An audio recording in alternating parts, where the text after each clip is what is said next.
This video I'm going to talk about suggestion and pharmaceuticals, which can also be referred to as potions. In fact, by the activist Jesse Jackson, he referred to it this way in his earlier years before he backed down from exposing the eugenicist and population control agenda and the sabotage of the black community. When we really think about it, the specific issue of the sabotage of the black community is not really discussed. But let us discuss what's going on in general. When we take the issue of rape and we look at this thing and we analyze it, okay, on some level, our kind of conscious periphery, if you will, beneath the threshold of consciousness, but just under it, it is a subconscious process which has certain conscious components. We start to think as men, quite often, more often than not, I'd imagine, what would it be like if I raped that woman? How would I feel? What causes this person to do that? And that leads to thinking about, could I do that on some level? Evil is manifesting in us. We are internalizing it and at high risk of externalizing it. So what must be done? Well, I believe in the martial arts technique of imagining the evil in general, in all forms of it, and on that subconscious level, it is also drawn out and focused into the imagination, kind of like focusing the spirit or energy, or both. It is focused and it is there. I imagine, I visualize on some kind of less than conscious level this image, right? It's not literally there. I'm not completely conscious of it. But on some level, I have projected this image in my imagination of this dark spirit that embodies this evil. And I use different martial arts strikes to deal with it. I surgically strike it where it is going to strike it down. The battle is won at that moment. All the evil in me that seeks to manifest itself, that seeks to project itself, to externalize itself, to come into being, is struck down at that moment. And I feel it sapped away from me. I have struck it down. My energy is striking it down. It is dissipating. I'm kind of almost in a state of shock. Almost. It's kind of like, boom. It's kind of like, boom. You come to a complete stop in a car real quickly. Right? Over time, with repetition, I begin to refine myself. I'm like a plant that is growing with pure sunlight and some toxic elements are being reduced. So plants are, they're stuck in one place. In a sense, the good and evil in you is stuck in one place like a plant, and it needs to develop certain chemicals to keep insects from eating it, to keep it from dying. And as it grows and blossoms, right, in the garden, which is in your mind, but also in your energy, your spirit, your being, your soul, you are doing your gardening. The cherubim can be seen as something keeping you out of the garden where the good and the evil are growing inside of you. You're not there. They do a magic spell where Jesus is said to do the gardening for you so you can walk with grace. However, I do believe that certain people are quite capable of visiting the garden, so to speak, and seeing what is being guarded. Is that cherubim not a manifestation of ourselves in a sense? Keeping ourselves from going to a place in our mind where we would correct ourselves at our own risk in society as we externalize the good. And we see the studies where people despise the guy who makes them look bad because he's better than they are. He's more morally correct and more morally upright. As we externalize the good, we put ourselves in danger. We say, hey, that's wrong. I've sensitized myself to injustice and I'm going to take a stand.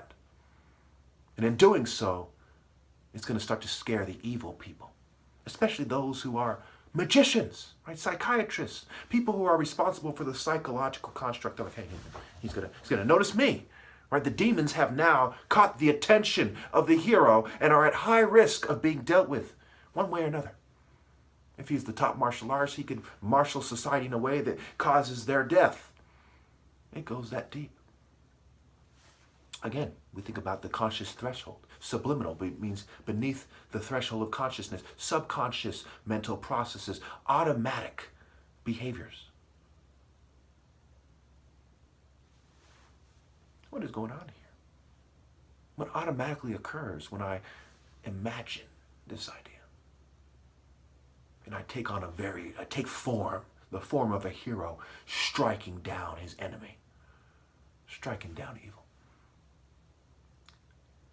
We see people who are evil trying to confuse the process, which most people don't consciously guide themselves through.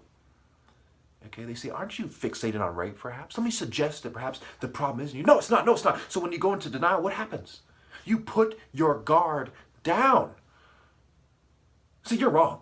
I'm not going to consider that. No, shut up. I know what you're trying to do. Whether or not they see it that way, what they're actually doing is causing the evil to grow in you more. And quite often it is people who are associated with the attacks on morality, like psychologists, who concern themselves with social norms, corporate agendas, the structures of society, the civic institutions, the resulting cultures and activities that come from the cult bases of these things. Rich people and their little social clubs, their little college fraternities, etc.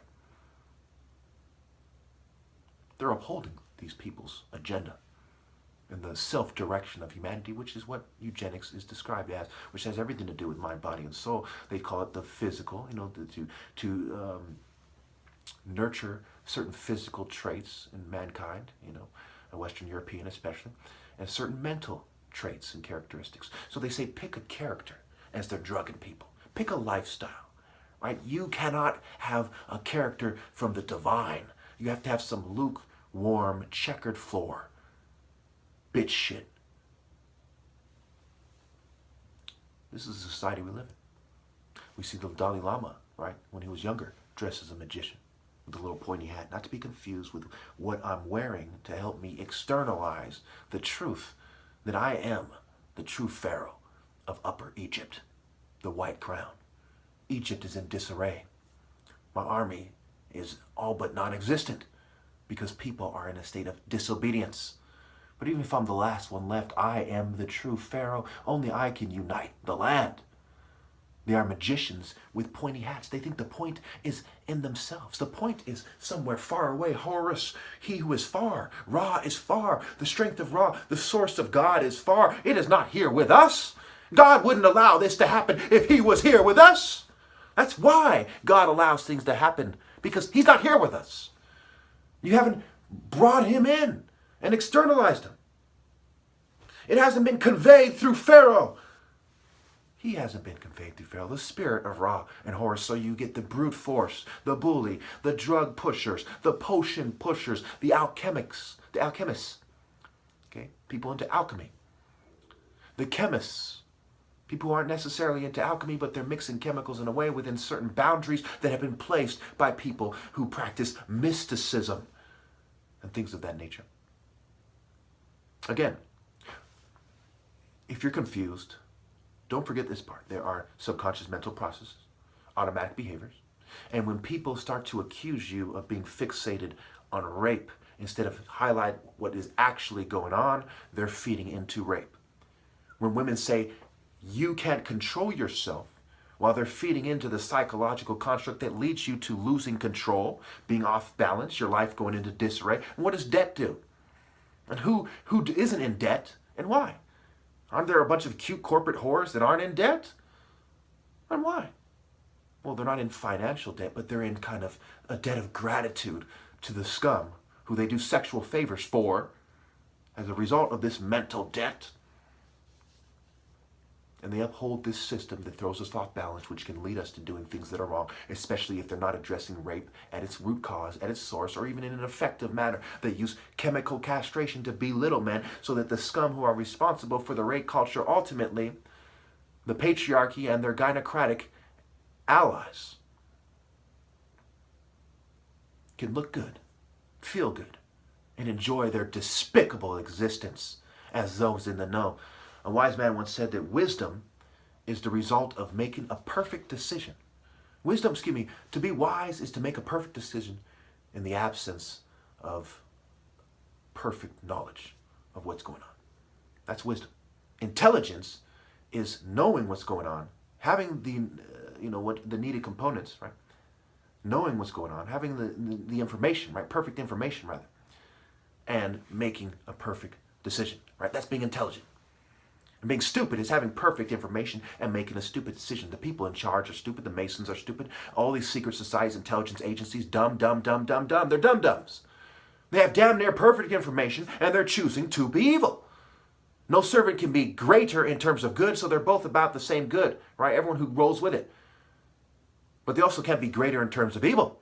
The people in charge are more evil, they're more stupid. Going back to the idea of having perfect information and making an imperfect decision, making a stupid decision, that's stupid. Perfect information, making a good decision, that's intelligence. Less than perfect information, it's wisdom. That's why the martial arts is the only one who can be wise. You go through life with a martial arts set of transferable skills. He's wise. He sets the standard of wisdom. The people who are, I know this and I know that, and the expert power, knowledge power, all they can be is intelligent. The intelligent and evil, leading a bunch of dum-dums and impressing them? Certainly, that is despicable. Again, the process of being aware of rape on some level, internalizing it to some degree.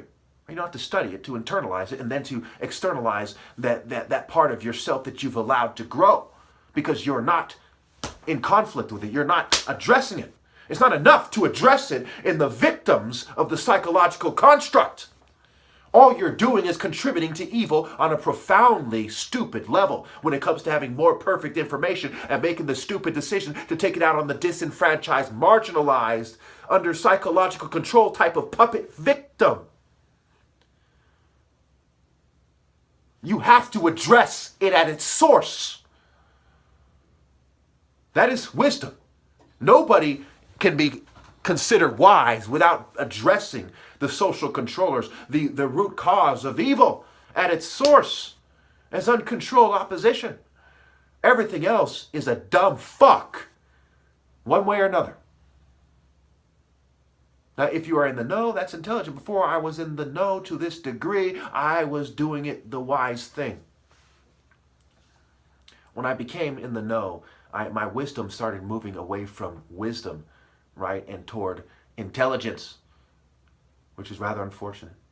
The martial arts is better off continuing the system that the wise has set in place for him and getting the admiration of potential wise instead of being lowered to the despicable level of taking on science to begin to explain it to these cowards who don't have the natural ability to submit to Pharaoh, even when they're in the know. Fools at best. Educated idiots. That's why the heart is the seat of intelligence. It also represents life, right? Your heart starts beating, you die. Your brain can stop functioning, you'll be in a coma, you can snap out of it. Your heart starts beating, definitively, you're done. The heart is life and death, intelligence, courage, soul. It connects to the soul, mind, body, heart, and soul, and spirit. At the end of the day, we live in a society where rape is internalized and nobody is fighting against it. So almost everybody is an accomplice to it or a rapist, an opportunist who would rape if he can get away with it. How many of you think that the average guy who is undersexed would pass up on taking advantage of an attractive woman if he knew for sure he could get away with it? That by itself says rape culture. What would stop it? Martial arts discipline, higher morality. Christianity is a lesser form of a martial arts structure. It's a yin-yang version, checkered floor version, magic card bitch version. The highest form of discipline is martial arts discipline, cultivating mind, body, and soul in terms of focus and outmaneuvering and transferable skills from sparring into life. They can be externalized from the mind of the master sparrer into life. The master sparrer is far superior, far more wise than the master magician for this reason.